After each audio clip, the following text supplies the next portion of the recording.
দুর্ভাগ্যজনকভাবে আমরা লক্ষ্য করেছি ইসলামী ব্যাংকের সুযোগ্য ব্যবস্থাপনা পরিচালককে বাধ্যতামূলকভাবে পদত্যাগ করতে বাধ্য করা হয়েছে।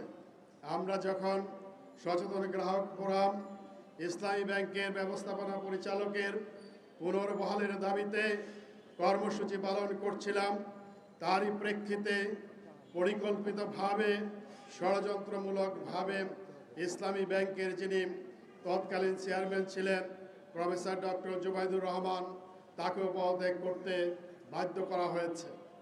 ঠিক একই দিনে ইসলামী ব্যাংকের চেয়ারম্যান হিসাবে পতিত ফ্যাসিস্ট সরকারের দোসর এস আলমের দোসর একজন ব্যক্তিকে সেখানে চেয়ারম্যান হিসাবে নিয়োগ দেওয়া হয়। আমাদের সচেতন গ্রাহকবৃন্দ সেই চেয়ারম্যানকে তার যে নিয়োগ, সেই নিয়োগকে মেনে নেয় নেই। অবশেষে সচেতন গ্রাহক ফোরামের আন্দোলনের মুখে তাকে পদত্যাগ করতে বাধ্য করা হয়।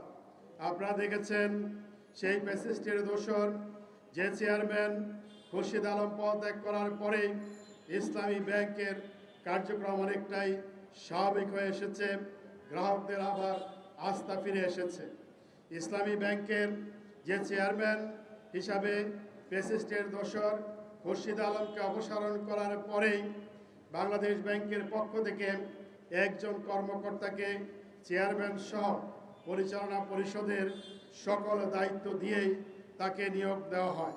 ফলে একজন ব্যক্তি এখন যে ব্যাংক পরিচালনা করছেন, এটা কোনোভাবেই সমীচীন নয়। ইসলামী ব্যাংকের মতো একটি বৃহৎ ব্যাংক একজন ব্যক্তির মাধ্যমে পরিচালিত হতে পারে না। সেই কারণে গ্রাহক ফোরাম দাবি করে আসছে অনতিবিলম্বেই ইসলামী ব্যাংকের পূর্ণাঙ্গ পরিচালনা পরিষদ ঘোষণা করতে হবে। ইসলামী ব্যাংকে সৎ, যোগ্য, পেশাদার ব্যক্তিদের সমন্বয়ে একটি পরিচালনা পরিষদ গঠন করতে হবে। আমরা আমাদের দাবির সমর্থনে বিক্ষোভ মিছিল করেছি। আমাদের দাবির সমর্থনে আমরা স্মারকলিপি দিয়েছি। বাংলাদেশ ব্যাংকের গভর্নরের প্রতিনিধির সাথে আমরা কথা বলেছি। আমরা অবস্থান কর্মসূচি সহ বিভিন্ন কর্মসূচি পালন করেছি।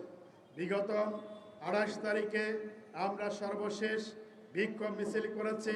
সেই বিক্ষোভ মিছিলে আমরা ঘোষণা দিয়েছিলাম 1 সপ্তাহের মধ্যে যদি ইসলামী ব্যাংকের পরিচালনা পরিষদ গঠন করা না হয়, তাহলে সারা বাংলাদেশের গ্রাহকদের নিয়ে আমরা একটি মহাসমাবেশ করব।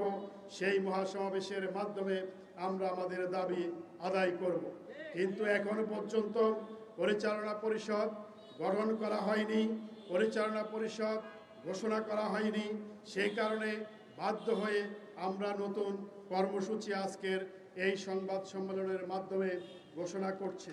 সম্মানিত প্রিয় সাংবাদিকবৃন্দ, গ্রাহকদের মাঝে আস্থা ফিরিয়ে আনার লক্ষ্যে ইসলামী ব্যাংক বাংলাদেশ পিএলসির পরিচালনা পরিষদ গঠন, প্রকৃত মালিকদের নিকট তাদের মালিকানা ফিরিয়ে দেওয়ার দাবিতে সচেতন গ্রাহক ফোরামের আজকের এই সংবাদ সম্মেলন।